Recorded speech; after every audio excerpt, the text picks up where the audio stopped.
everyone is as competent as they can be, and everyone as articulate as they can be.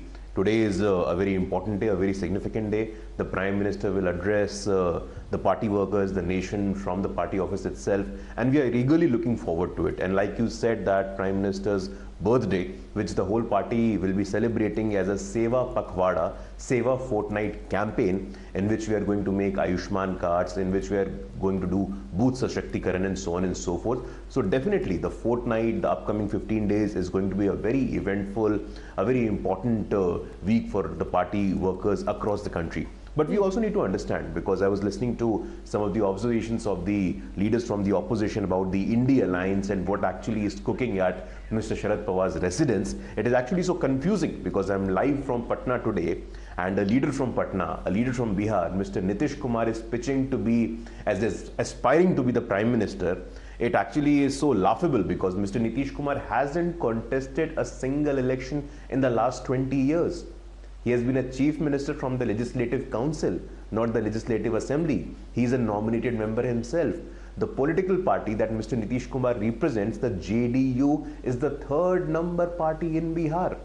It is so laughable that a party who has a mere 16 MLAs is challenging a party which is single-handedly the most 303 MPs from the BJP. So I think there is a lot of confusion, there is a lot of complexity when it's come to the ideas of the I.N.D.I.A alliance people. But on the other hand, you go to any survey, the Mood of the Nation survey, the Pew Research survey, every survey is indicating only one thing, that 2024 is going to be the year of Narendra Modi. Well, there might be some confusion at this point, but that is why we are known as a very argumentative country who managed to get their act together last minute. Shekhar Iyer, do you think that G20 is going to be one of the highlights when it comes to the BJP's campaign for elections? Yeah, definitely. The successful hosting of the G20 will be utilized or highlighted by the BJP to showcase Prime Minister's leadership. To that extent, the G20 will be, shown that how we have in us, our leadership is has attracted world attention, has shown that it is capable of hosting such a huge conference, and with success and ability to achieve consensus, and also with spin-off by way of economic corridor projects like India, Middle East, Europe projects, the infrastructure projects. There are so many things that's flowing out of G20. So that goes to reinforce the image of the Prime Minister, which BJP will definitely use as its USP, ultimate selling point, because leadership is one of the main issues that is also dogging the opposition alliance. We are already seeing the voices that are coming from Patna, and you just showed a clip where how happy is Mamata when the Sri Lankan Prime Minister asks her whether she's going to be the PM candidate. Very happy. But you said people are going to decide.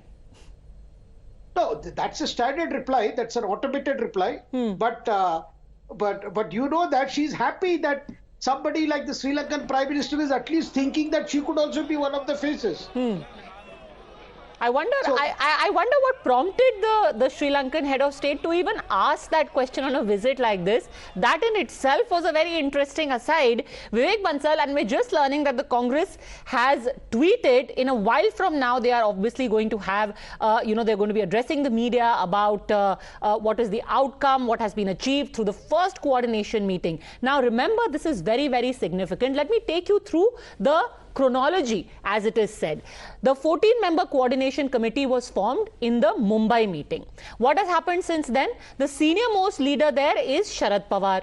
The other senior leaders who were there were Lallan Singh, who is representing the JDU. Today, he is not there. Abhishek Banerjee of the TMC is not there. His party says that he's not there because he had got an ED summons. What is also interesting, though, is that the TMC has not appointed any of their members to the other committees that were declared at the time of the Mumbai meeting of I.N.D.I.A. They've got a media management committee, they've got an online campaign committee.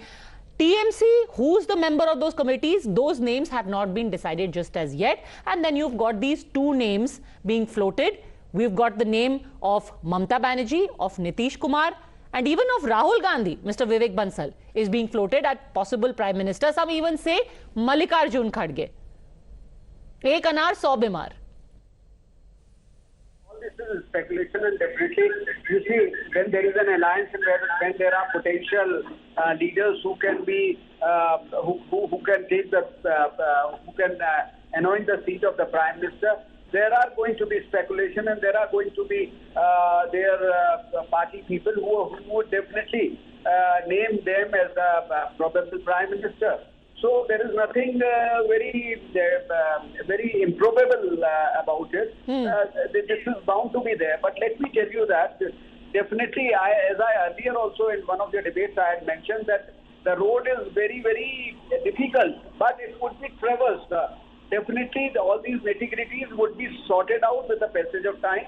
And a leader, you see, come to juxtapose BJP as far as this India alliance is concerned. They don't have anybody other than Mr. Modi's base who could be termed as the Prime Minister.